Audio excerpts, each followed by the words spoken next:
What's happening, guys? This is Matt here on the Vinyl Head UK channel. And today I want to do a video that I've talked about for a little bit on my Download Memory series.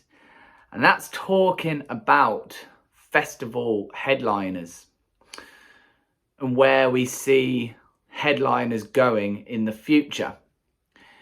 Now, as I say, through my Download Memory series, I've talked about bands that we get headlining Download. I'm going to mainly talk about Download on this one, but bands that come in and headline Download that aren't going to be around forever.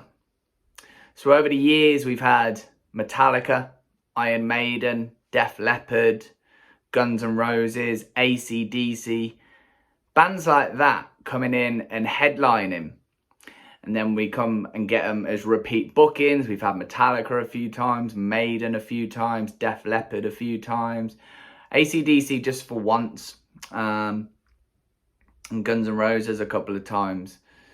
They're just sort of bands popping into my head. There's a few others, of course, but these bands aren't going to be around forever.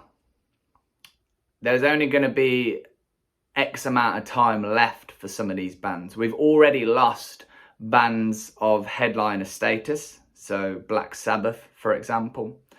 Bands as well that maybe haven't headlined main stage, but are still big draws. So Motorhead, Motley Crue, although we may still get Motley Crue, they've come back.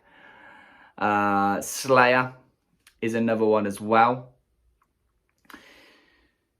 We've lost those bands already. So, you know, there is a shelf life for these bands. And the question is, where do we see future headliners coming from? Do we feel that there are any bands out there that are even in the same league as these bands that I've mentioned already? Now, these bands are all from an era. They're from an era where there wasn't music like this so much. So, for example, when Metallica came around, there wasn't really anything like them. Same with Maiden, AC/DC as well. They've took elements and influences and made it into something bigger and made it into something their own. You know, Maiden took influence from bands and made their own sound. Metallica did, AC/DC did, Def Leppard did. And, you know, we don't get that so much these days. Most stuff has been kind of covered. Nothing's so new anymore. And anything that is new, sort of people question a little bit. So yeah, where do we see the bands coming from? Now, other festivals, I say I mainly mentioned Download, but let's cover some of the other festivals. So Reading and Leeds. Now, back in the day, I would consider Reading and Leeds to be a rock festival. Never a metal festival, but definitely a rock festival. If you go back through the years in history, you get artists, you know, like Jimi Hendrix and Zeppelin playing these festivals. And then even in sort of the turn of the century, coming into the 2000s, we were getting Metallica. We had Blink-182, Green Day. We had the White Stripes come through time, well, Oasis and Blur come through time a bit, Arctic Monkeys, Queens of the Stone Age, Paramore. Bands like that, Foo Fighters.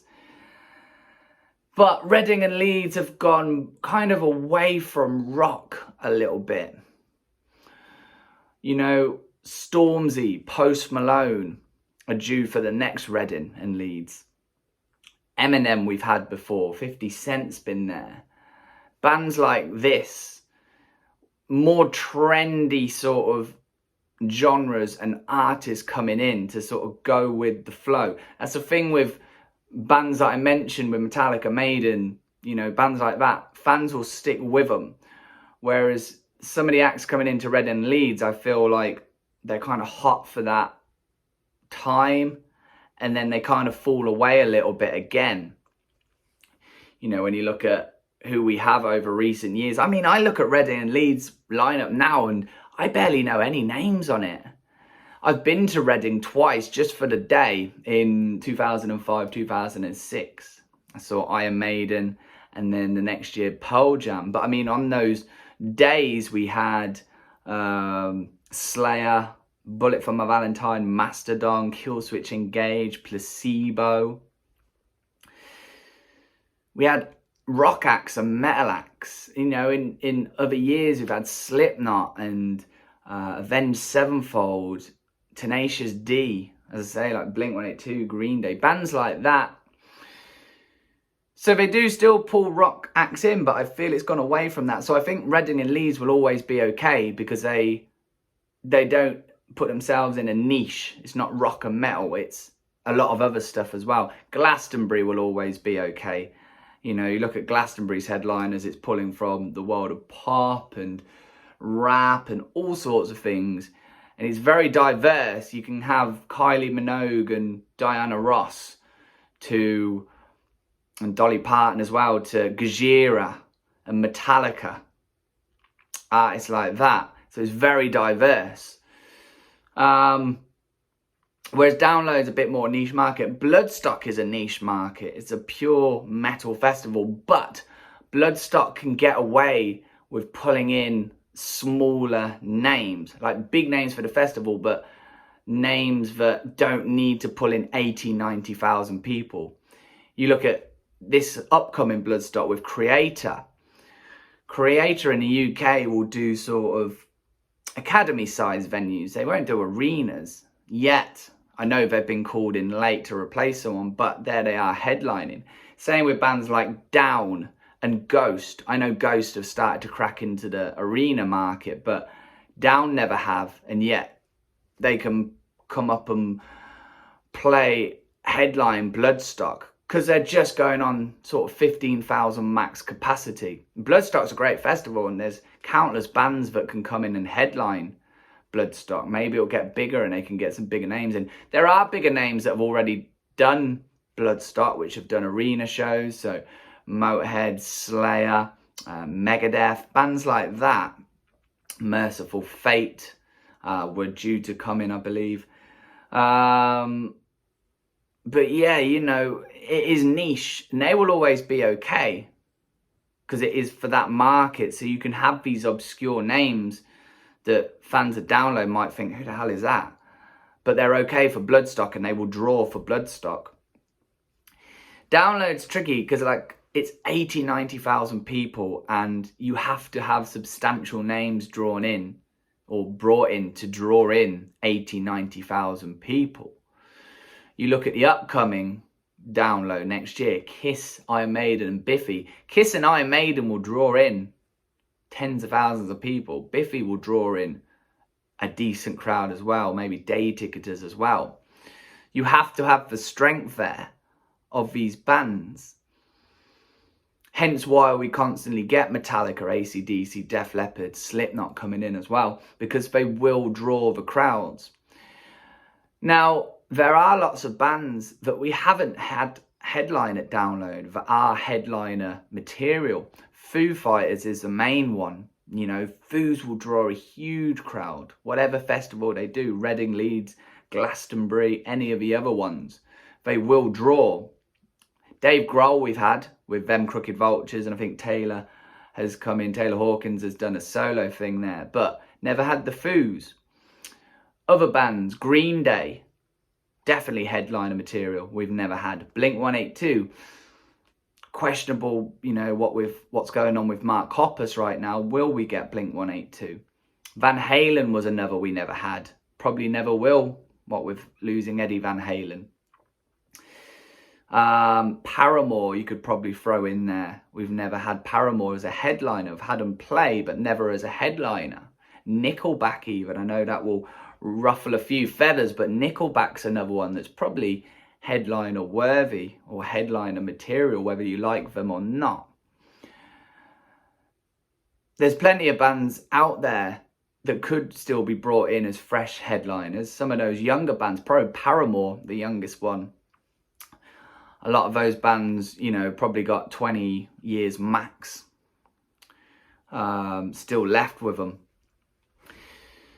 But where do we go? Because that's only a few more bands added to it, where do we go for headliners in the future?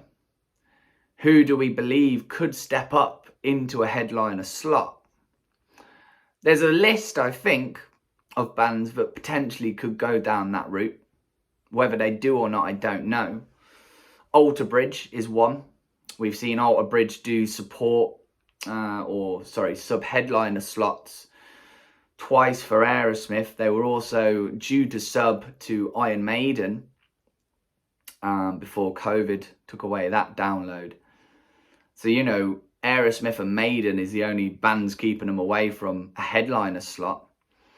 I think Blackstone Cherry maybe could push that way, another band that have done a sub-headliner slot to Guns N' Roses, so a big slot for those guys. They've been doing arenas. They kind of slinked back a little bit into doing sort of club, large academy venues. A Day to Remember is another one. Parkway Drive is starting to push and make waves. Definitely we've seen them headline Bloodstock, Wacken, definitely on the up. We've seen second stage headliner slots from Parkway Drive. Big show. I think they could push arenas. Sabaton have started to do arenas. I don't know whether they could push enough into a headliner slot. Maybe Queens of the Stone Age as well. Ghost, we started to see do arenas. Five Finger Death Punch is another one I think we could see.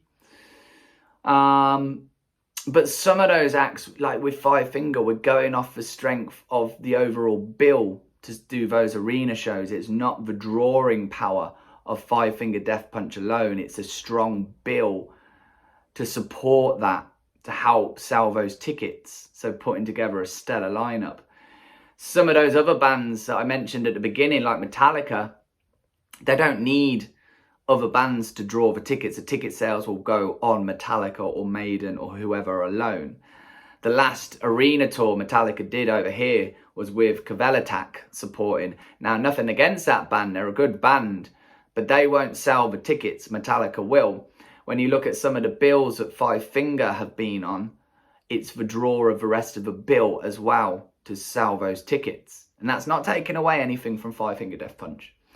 We've seen it with other bands. Lamb of God do arenas occasionally. Machine Head have in the past as well. But they've always had a 4 or 5 band really strong lineup to get those tickets sold. Slayer used to do it. I don't know if Slayer alone could do arenas.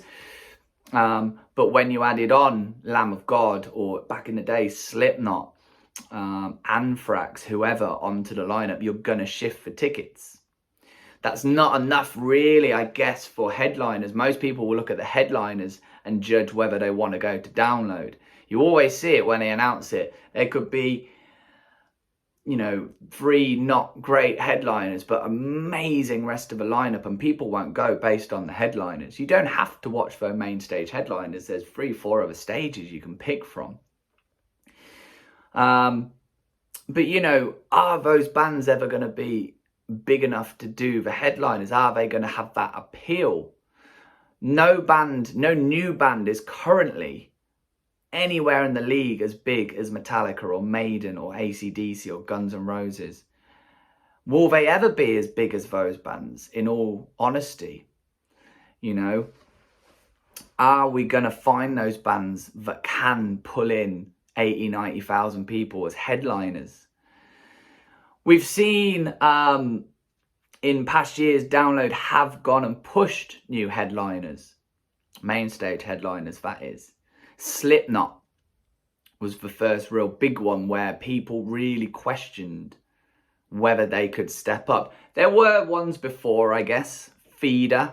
That was more of an experiment, though, I think, with Feeder back in 2005. A couple of years later, My Chemical Romance. I think My Chemical, as much as they drew a lot of criticism, they were big enough to do that. They were going off a Black Parade, which that album was huge when that album came out. Massive, massive record. So it justified them being that step up into that position. I think they'd done Reading as headliners, Reading and Leeds as well, at some point. But, you know, a lot of criticism came. Oh, they shouldn't be headlining. They don't deserve to be blah, blah, blah. Should be Metallica, Maiden, whoever. And this was the early days of Download as well, when we hadn't had Guns N' Roses. Oh, no, sorry, we had Guns N' Roses at that point. But AC/DC or Rage Against the Machine or Def Leppard, these sort of bands, we hadn't had those headlining yet. But Slipknot came in, and Slipknot had played several times before. They'd done Third Down, they'd done Sub. A lot of people at that point were still like, are they ready? Are you sure you're taking a risk? Are they big enough to pull this off? And they absolutely did. And Slipknot are a solid arena band now. You know, on the last arena tour, Behemoth were the support. To the general masses, I don't think Slipknot fans would maybe know Behemoth that well, or maybe have heard of them but not know much about them.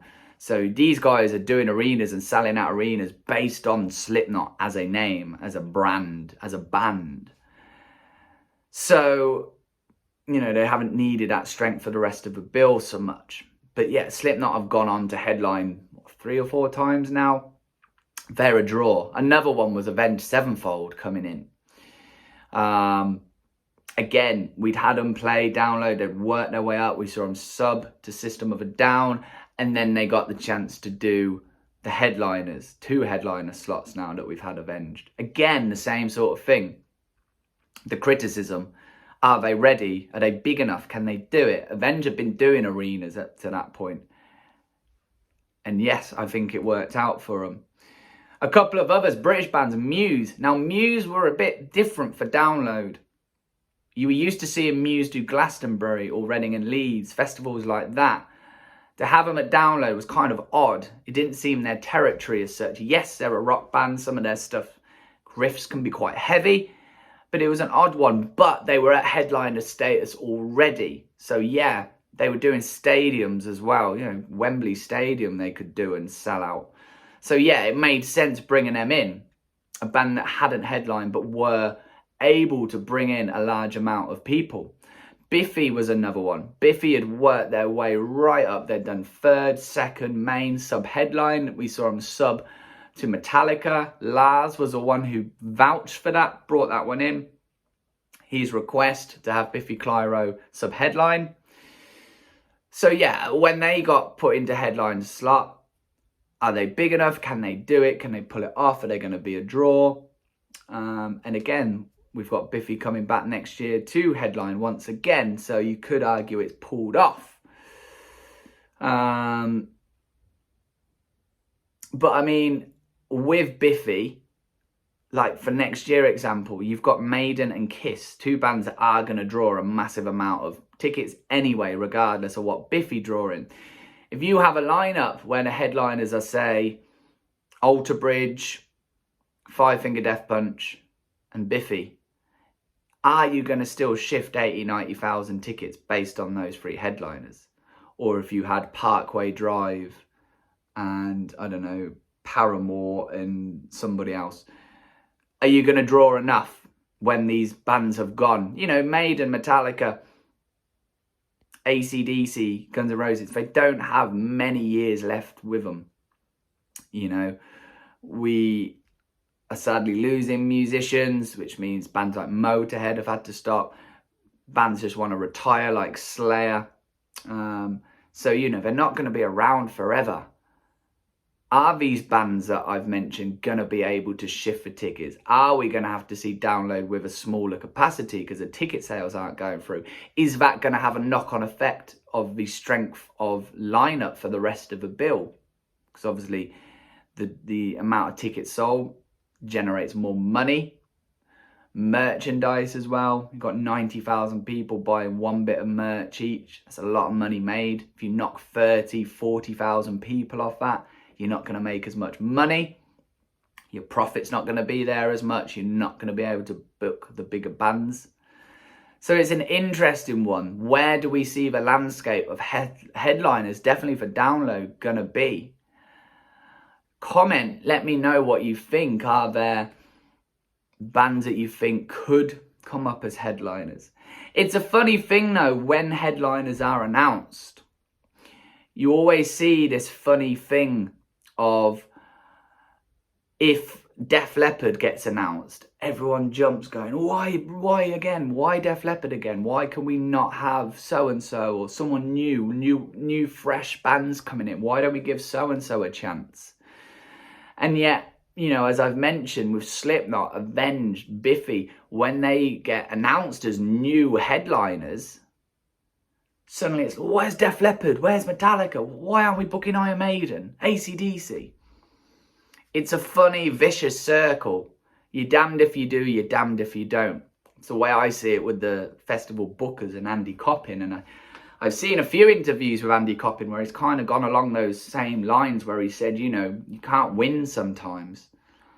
You either annoy a load of people by rebooking these legendary bands from a certain time period, or you annoy a lot of people by taking a chance on someone new.